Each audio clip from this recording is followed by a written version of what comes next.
How's everyone doing? Welcome back to Bengals Army. I'm Dusty, and I got the Bengalorian on as a special guest today. How you doing, bro? What's up, man? I'm glad to be here. I'm pumped to finally link up. I know we've been trying to a couple times, so.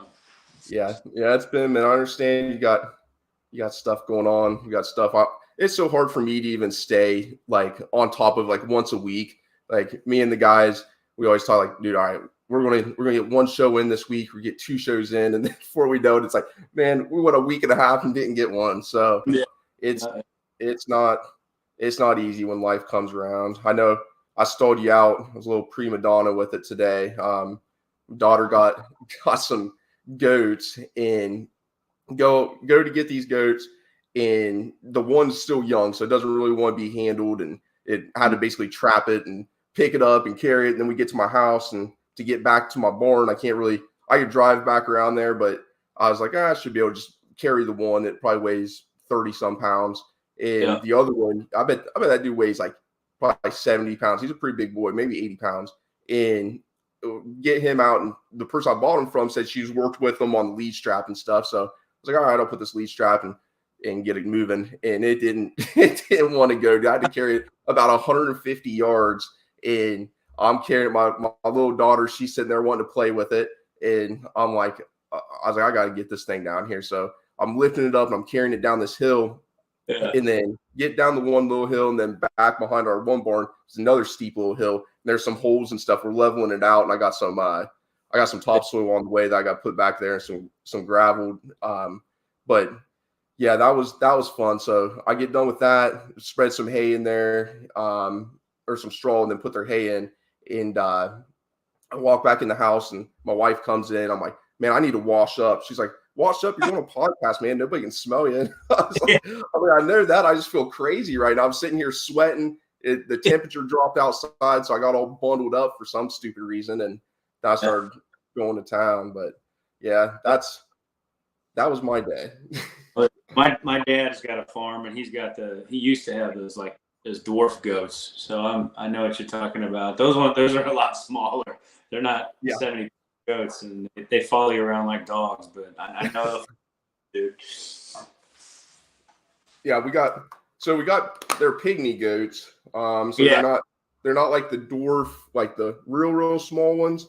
So they're still, I mean, I'd say my German Shepherd weighs 55 pounds, and this one's a good bit bigger, and it's freaking fat. So I'm trying to wrap my arms around it, and I'm like, dude, I was like, I can't even get around this thing. It was like hugging a big tree and trying to carry a log. I was like, I don't know what I'm doing. But enough of that. Nobody wants to hear about my farming adventures.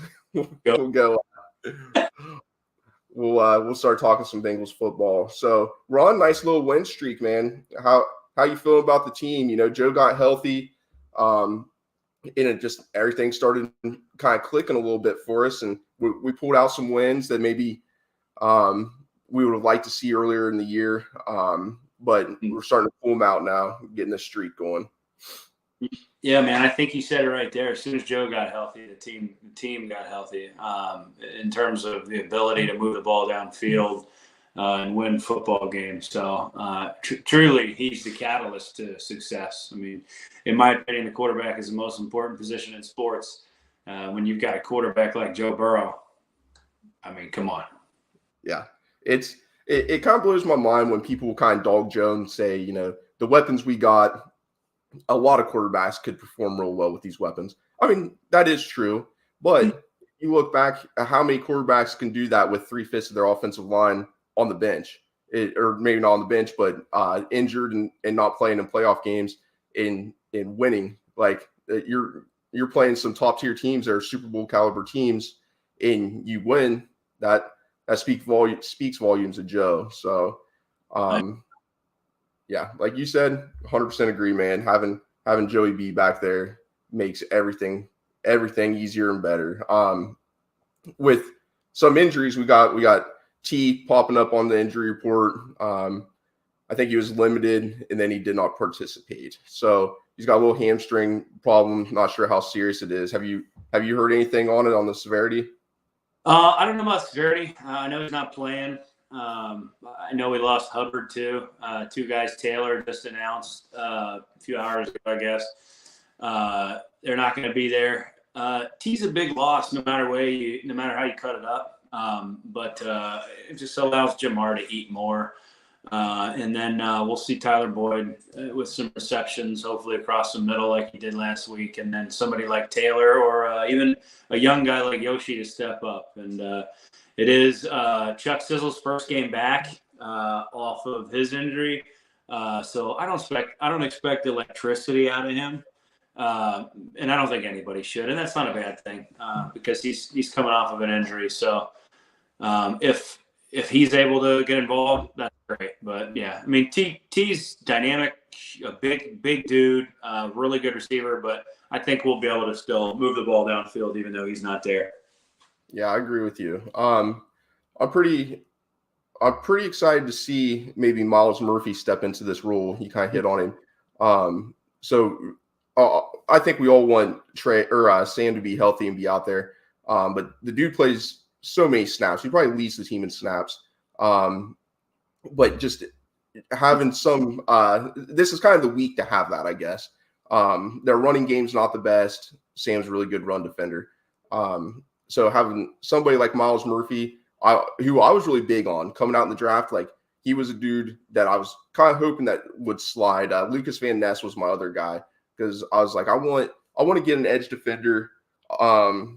In George Karlaftis the year before, I was pretty high on him, and he got taken right before us. But I like getting him more reps against a team that there shouldn't be a lot of pressure on. Like I don't want to. Everyone says don't overlook them and stuff, and we can't overlook anybody. They're NFL teams, but just it's not like we're playing the Ravens. So the Ravens coming up on a short week. Let Sam get rested up. Hopefully he'll be back and good. But if not, Miles Murphy gets some experience. And is there anybody else like a Joseph Osai, a Cam Sample that you think might step in and maybe keep their progression going, I guess? Yeah, I think you bring up a good point with Hubbard, and I saw it on Twitter earlier, and I hadn't had that thought resting so he can play for the Ravens. So I do like that. That's the bigger challenge in my opinion. But I think we're going to see an edge by committee. I really do. I think Murphy's going to get maybe like the majority just because they want to see what he's doing. Again, I could be dead wrong, but here's my thought process. He gets maybe the majority, but you're throwing Osai and Sample in there. And then whoever's got the hot hand, you just kind of roll with them, in my opinion. But I do like seeing young guys get reps. It sucks it has to come at the expense of a very, very experienced, long-tenured Sam Hubbard. But hopefully he can rest up and come back and terrorize Lamar Jackson. Yeah, that game. I'm looking forward to it, man. Get a little revenge game. Get a win in the AFC North. But the Texans, CJ Stroud, I won't look past him, but I just don't. He's not going to be putting up 300 whatever yards that he had. It's not going to. I just don't see that happening with us. I think Lou's too smart, and we'll play a little bend don't break. But man, I just don't see it happening. Are you happy with our secondary? The way these young guys have been playing. Absolutely, and I said it earlier.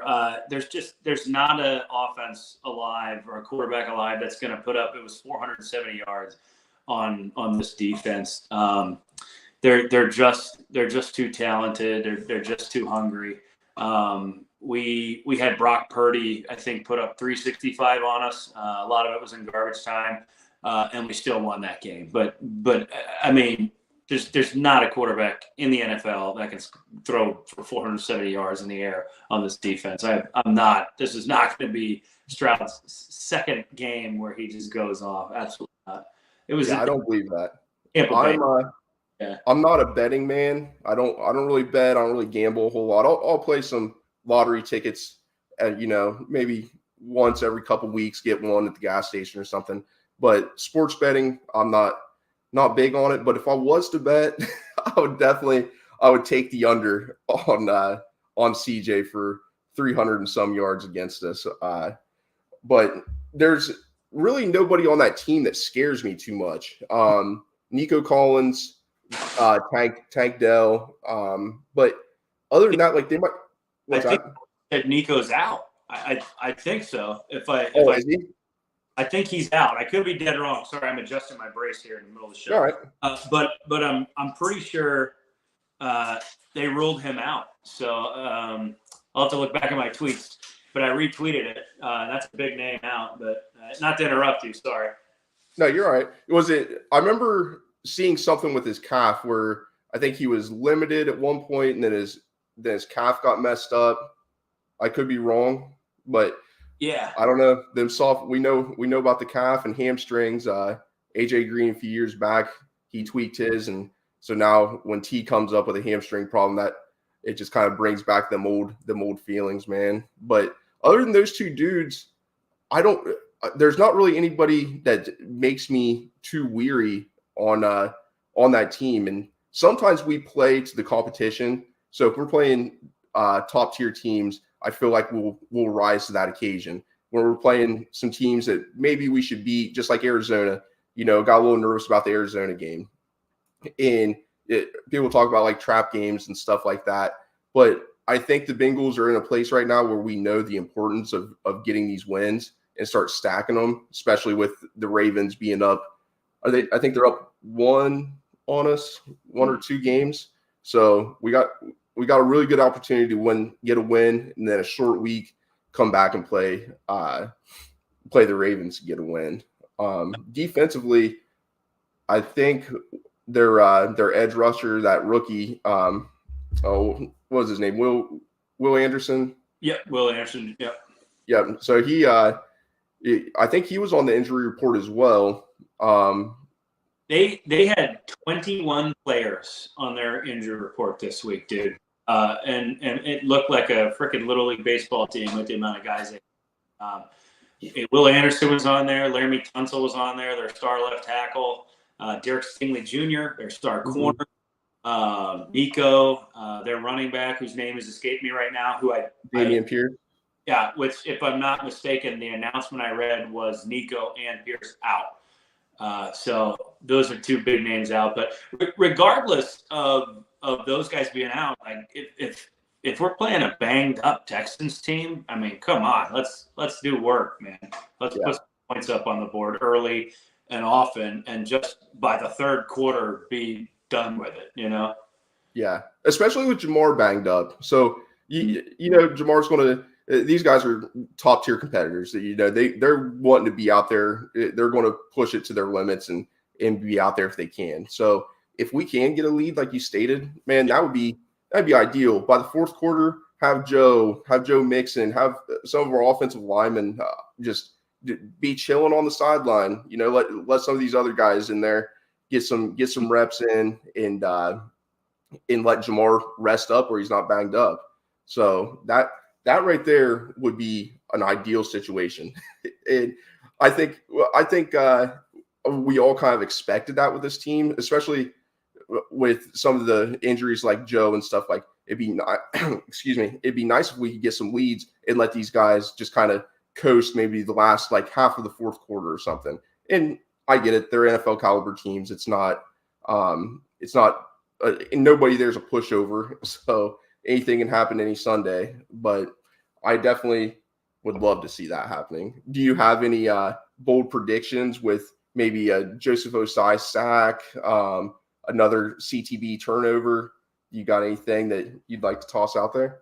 I think you might have just said it right there. I think it's going to be a Cam Taylor-Britt, or if it's Mike Hilton, or if it's Jermaine Pratt or Logan Wilson. I mean, pick a linebacker, pick a DB. They can all intercept the ball on this defense. They got great ball skills. But I think we're going to get 1 or 2 interceptions. I think Stroud's got some confidence right now. It's gonna have him move the ball. He's a good quarterback. I'm not trying to knock him, but he's going to try to move the ball into some tight windows with the receivers he's got right now. I don't think that they're good enough to get these balls into the tight windows, and I think the Bengals are going to make it pay for it. So I think 1, if not 2 interceptions this game.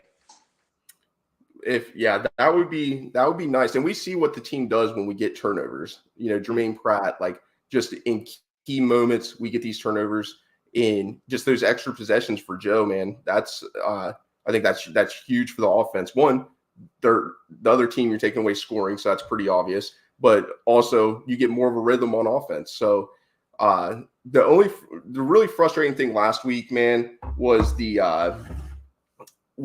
that turnover, Cam Taylor-Britt, and then we pick up some yardage, and then we start moving backwards. that was a little frustrating. But we made up for it. Didn't matter. We won the game. At any point during that game, were you scared against the Bills, or did you feel pretty confident? Not scared. The Bills, they're a dog, man. Like dogs bite. Like they can bite. They really can. Yep. But I didn't. I was confident. I don't know. I like Josh Allen, but I don't think he's as good as he was being made out to be. I don't think that Bills defense, Bills team altogether, I don't think they're closers. I think that they can play some football. But at the end of the day, I wasn't worried at all. Even when they kind of got close, I knew we were gonna take it.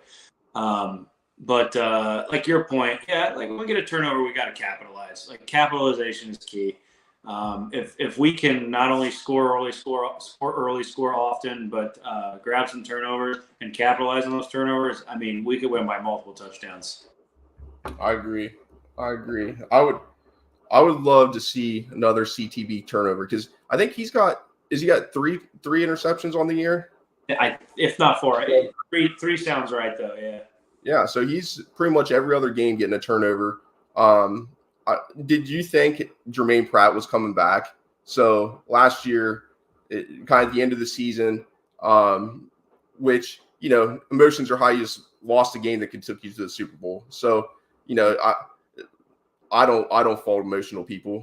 I say silly things too. So like it is what it is. But was you surprised at all that we would get Jermaine and Logan both back in the building, or was you think the main focus was Logan and then maybe get like a Von Bell to return? Which would you have been? Would you have been more happy with a Von Bell in a Logan or Jermaine, one of the two, and kept a safety and kept a linebacker, or are you happy with the way it played out? I'm more than happy with the way it played out. I kind of like in the beginning, I'm thinking like, dude, let's pay Reader. Let's do DJ Reader. Go after Reader. But to have continuity at linebacker for the next like 3, 4, however long our deals are, is like we haven't had that since like David Pollock was on the team, and he didn't last long. Like we have not had consistency at linebacker in so long. And dude, they're playing lights out. So like, Jermaine, like he got pissed. I've written that off. I forgot about that stuff, man. But like to me, like if you're gonna punch the ball out in the air and get interceptions and get these incredible tackles in the flats, and then Logan was not going anywhere. We were paying that man. Mm-hmm. It was gonna Logan Reader or Logan Pratt, like the big deals, right? I'm more than happy with how it's turned out. 100%. Linebacker is a key position. A lot of people overlook it. But we have two like more than solid. Logan Wilson being incredibly underrated, Jermaine Pratt being underrated as well. Linebackers, and I'm pumped. I love it. Yeah, I completely agree. I think the leadership of Von Bell, if we could have made, and I think with the money situation, we probably could have made it work. And I think that would have been really nice to have him back in the house. But I was actually scared and nervous about the cornerbacks, maybe a little more than the safety. So we had Juan Draga, the DJ Turner. So he's a Michigan dude. He played some good ball. Mm-hmm. Was excited for him. But you know how it is with some rookies, and you got a second-round rookie. It's just you don't always get a Cam Taylor-Britt that comes in. And last year he was hurt maybe, I don't know, the first 3 or probably first quarter of the season at least. He was out with, I think, something in his core. But he came back and he started playing and picking up, and that's not exactly a normal thing, I would say. So when Cheeto was hurt, it was kind of like, man, I was kind of on board to maybe bringing Eli Apple back. Some of the things he does on Twitter and different things, maybe a little annoying, but it is what it is, man. You play some good ball for us. I was happy, but I think I was a little nervous with the defensive back room, and then with Dax Hill, and I really like Dax Hill coming out, so I was happy with that pick when it happened. But seeing our two safeties leave was maybe not ideal and definitely concerning. Was there any concerns there with you, or were you feeling pretty good about them? Yeah, I think I was good with the corners. I definitely had safety concerns, but their athleticism and us picking up Battle. Jordan Battle was the guy I had on my list for the draft earlier than that. So like when he fell and we drafted him, I think I literally was like mid Bud Light sip, and then did like one of was like, no, what? Like, because he was the guy. He was a guy. And God love Nick Scott. He makes some plays. He doesn't make some plays. But I think our safety room is in good hands now. But to say I wasn't nervous would be lying, right? Jesse Bates is elite. He's gone to Atlanta, and he's shown he can still play football. And Von Bell's leadership. And Von Bell was a good, strong safety. You know what I mean? It sucks he's in Carolina now on a 1-win team, he and Hayden. But I mean, I wish the best for him. If the money had worked out, we were able to keep him and still somehow draft Battle. I mean, to me, that's the perfect scenario because Bates was gone. We were not keeping Bates. Yeah. I like pseudo had hope and defended a little bit to keep him, but in the back of my head, I was like, that dude's going somewhere else. So yeah, and I mean, you want to see him. It's always nice to draft players and keep them around, but certain positions, I mean, you know it, and we all know it. Like they're just valued higher, and to pay a safety that much money for the team that we have and some of the players we have to retain didn't exactly make sense, especially when you have Dax Hill kind of lurking in the background. Playing the way he's playing, and probably he's more athletic. The experience isn't quite there, but it was I think it was kind of the better situation to get Logan and Jermaine and not worry about them linebackers. So I was talking to YB Assad last night, and he was talking about the turnover twins in his song, and I was like, yeah, dude. I was like, I'm hyped to have these dudes back. Hayden Hurst going down there. I like Hayden Hurst a lot, and I think he was slightly undervalued by maybe some Bengals fans in general. But just having that outlet for Joe was huge, and he just brought so much energy. And I swore last game when Tanner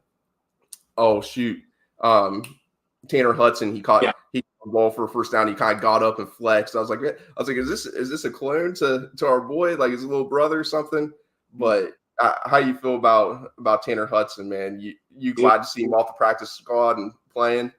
I want him playing. The guy won a Super Bowl ring with Tampa Bay. I mean, he's not like everybody thinks. Not everybody thinks, but I think a lot of Bengals fans don't understand like who Tanner Hudson is. I think a lot of people think he's just like a young free agent that we just had, right? A new guy, but like the dude's got a freaking Super Bowl ring. He knows what it means to be on a winning team. I think he reminds me of Tyler Eifert, dude, like a lot. He reminds me of Tyler Eifert. I hope he's not made of glass. Love you, Tyler. I talked to Tyler, but I hope he's not injury prone. Tyler had very unfortunate luck. I'm just giving him crap here. But he's a ball player, dude. And I think he elevated the other tight ends in that game just because like him being on the field was like the other guys were like, oh crap, I need to play because like this guy can play. You know what I mean? Yeah, I need to produce. Yeah, I get that. Competition breeds competition too, man. Like you get out there and you start battle, even if it's your boys, like I'll play pickup games with some young bucks all the time, and I'm 32. I'm not super old, but like I'll play with those guys, and I'm just like, dude, this is driving me crazy. Give me 1 second. My wife, she left, and she's got food in the oven. I don't know if you can hear it beeping. I can't. Okay, give me 1 second. I'm gonna get it out of here real quick. No, you're good. I'll keep talking tight ends for everybody, but like what it is like Sample is the blocking tight end. He's made some catches. That ridiculous catch and that yak is not the norm for Drew Sample. So for him to be able to do that was absurd and fun. I think Herb Smith has all the talent in the world, and I think Herb Smith could be great for us. It's just not clicking. It's not clicking, you know. So Tanner Hudson coming in is fresh legs, and I hope they keep him active, bro. I don't want to see that guy go back down the practice squad because I mean, confidence is a fickle thing, dude. I mean, we're men. We talk about it. You bring me up, I do well. And then all of a sudden you go, hey, you're going back down to the minors. I'm sitting there going, why, dude? Come on. I kicked butt for you. What are you doing? You know what I mean? He's hot. I want to keep him hot. Yeah. Feed the fire. You know, that's what we always used to say in basketball. I like shooting threes, a little shooting guard. And just I remember being out there and warm ups or whatever and make a shot. All right, feed the fire, baby. Slap my hands and messing around. But that's a true point. You got a guy with a hot hand, keep feeding him. And you know, the tapes really wasn't out on him too much. He just got elevated. So might have been a little bit surprised. And the way we spread it out through the other tight ends, I think that also helped.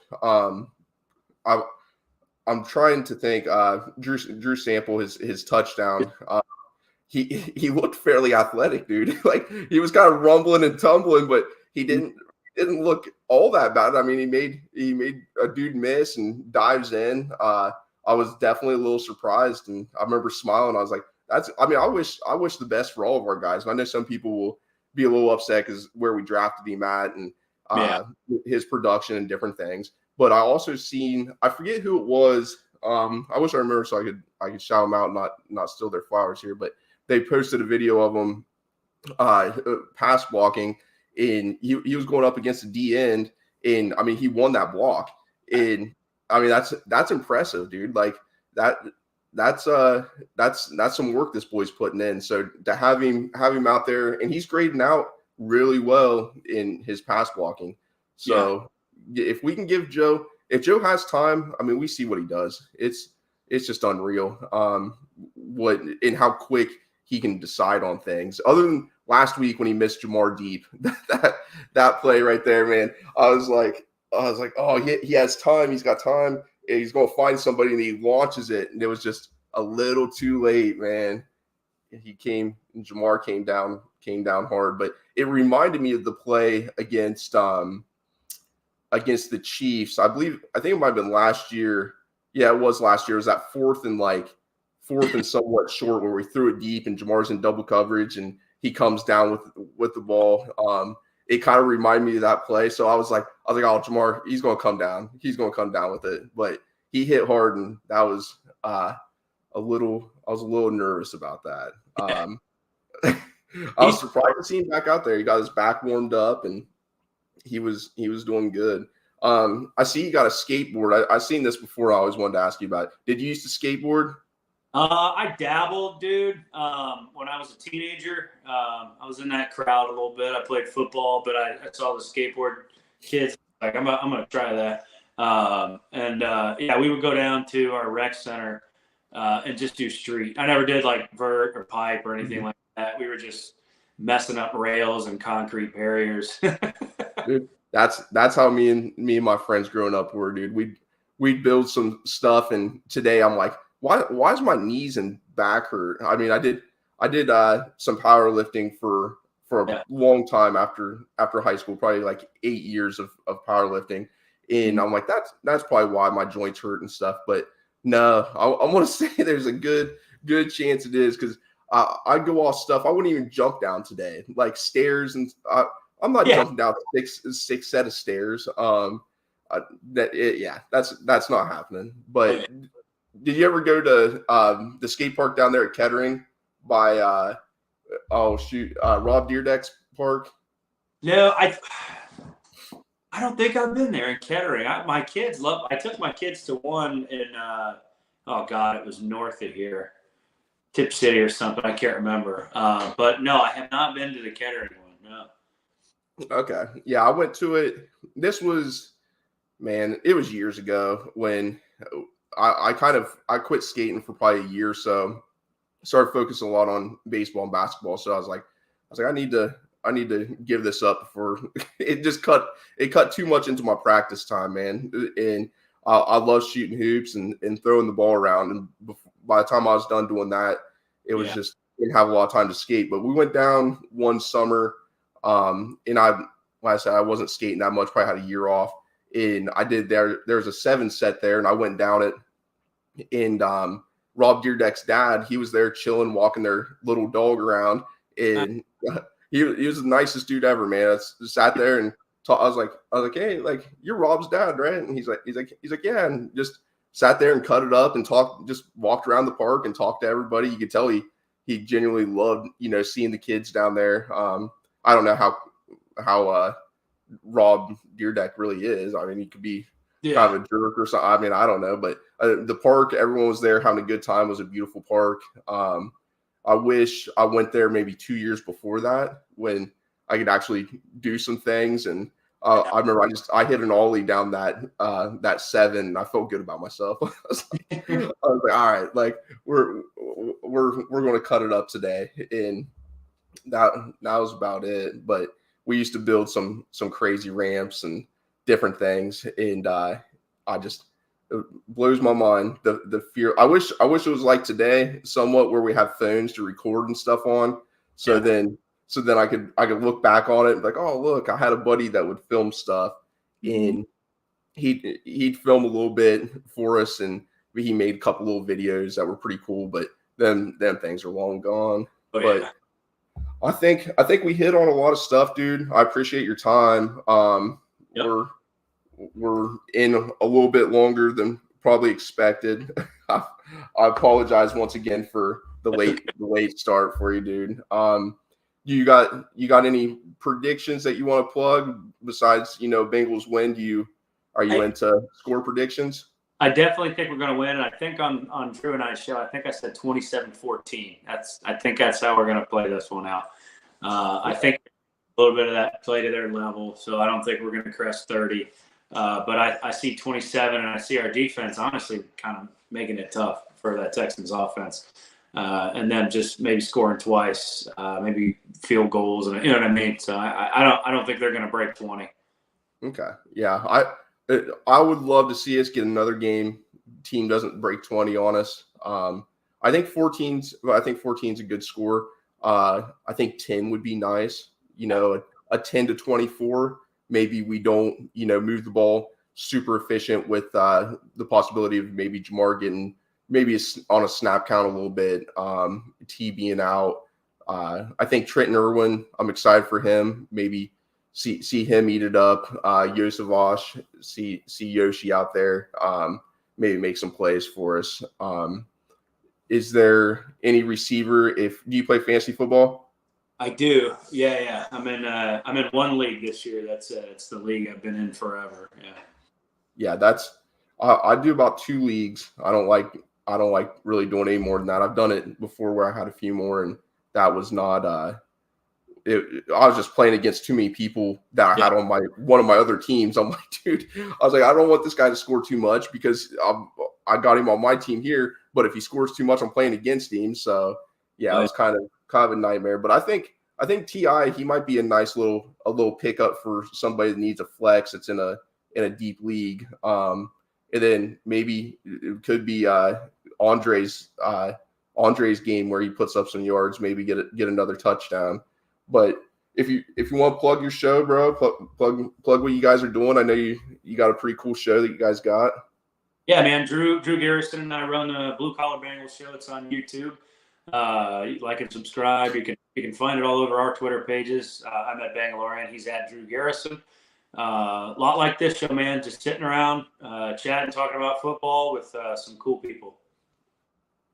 Right on, dude. Well, once again, dude, I appreciate it. Welcome back whenever. We'll talk some more Bengals. But I'm out of here. Who day? I appreciate it, dude. Who day?